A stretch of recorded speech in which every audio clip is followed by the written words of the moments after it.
ವಿದ್ಯಾರ್ಥಿಗಳು ಬರ್ತಾ ಇಲ್ಲ.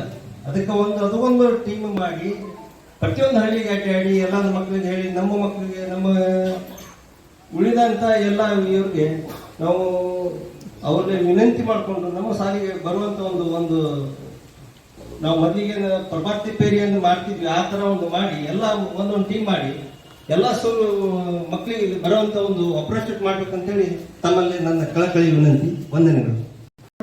ಖಾಸಗಿ ಶಾಲೆಗಿಂತ ಹೆಚ್ಚಿಂದ ಆಯ್ತು ಅಂತಂದ್ರೆ ನಾವು ಎಲ್ಲಿ ಅಡ್ಡಾಡಬೇಡ, ಎಲ್ಲರೂ ತಗೊಂಡು ಹೊರಾಯಿಸ್ತಾರೆ. ತಗೊಂಡು ಯಾರು ಮಕ್ಕಳನ್ನ ತಗೊಂಡು ಹೆಸರು ನೋಂದಾಯಿಸಿ ಮಾಡ್ತಾರೆ. ನಾವು ಒಂದೇನೋ ಕೇಳ್ಬಿಟ್ಟೆ ಅಷ್ಟ, ಇನ್ನು ನಮ್ಗೇನೂ ಗೊತ್ತಿಲ್ಲ, ಕೆಲವೊಂದು ಕ್ಲಾಸ್ ಸರಿಯಾಗಿ ನಡೀತಾ ಇಲ್ಲ ಅಂತ ಹೇಳಿ. ಇದನ್ನು ಶಿಕ್ಷಣ ಗುಣಮಟ್ಟನೂ ನಾವು ಹೆಚ್ಚಿಸಲಿಕ್ಕೆ ನಾವು ಇಲ್ಲಿ ಎಲ್ಲರೂ ಕೂಡ ಒಂದು ವ್ಯವಸ್ಥೆ ಒಂದು ವ್ಯವಸ್ಥೆ ಮಾಡಬೇಕಂತ ಒಂದು ಕಳಕಳಿ ಇದೆ. ಅಲ್ಲಿ ಏನಾಗ್ತಾ ಇದೆ ಅಂದ್ರೆ ಅವತ್ತು ಒಂದೊಂದು ಕ್ಲಾಸಿಗೆ ಒಂದೊಂದು ಅಂದ್ರೆ 8th 9th 10th 5 6 ಕ್ಲಾಸ್ ಇರ್ತಿತ್ತು, ABCDEF ಅಂತ.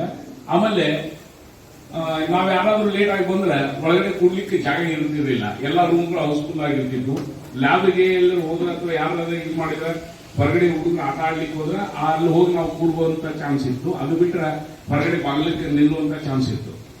ಅದ್ರ ನಂತರದಲ್ಲಿ ನೋಡ್ತಾ ಇರ್ಬೇಕಾದ್ರೆ ಇಲ್ಲಿ JODC ಆಯ್ತು, ಜೂನಿಯರ್ ಕಾಲೇಜ್ ಆಯ್ತು, ಆ ನಂತರ ಡಿಗ್ರಿ ಕಾಲೇಜ್ ಆಯ್ತು. ಈ ಜೂನಿಯರ್ ಕಾಲೇಜ್ ಆದಾಗ ಅಲ್ಲಿ ಹುಡುಗರು ಕೂಡ್ಲಿಕ್ಕೆ ಇದು ಆದಾಗ ಅವಾಗ ಕೂಡ ಬೆಳಗಿನ ಶಿಫ್ಟ್ ಮಧ್ಯಾಹ್ನ ಶಿಫ್ಟ್ ಅಂತ ಇದ್ದಿತ್ತು.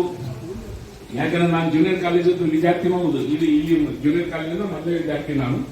ಇಲ್ಲಿ ನೋಡ್ತಿರ್ಬೇಕಾದ್ರೆ ನಾವು ಬಂದು ಬೆಳಗ್ಗೆ ಕೂಡ್ತಿದ್ವಿ.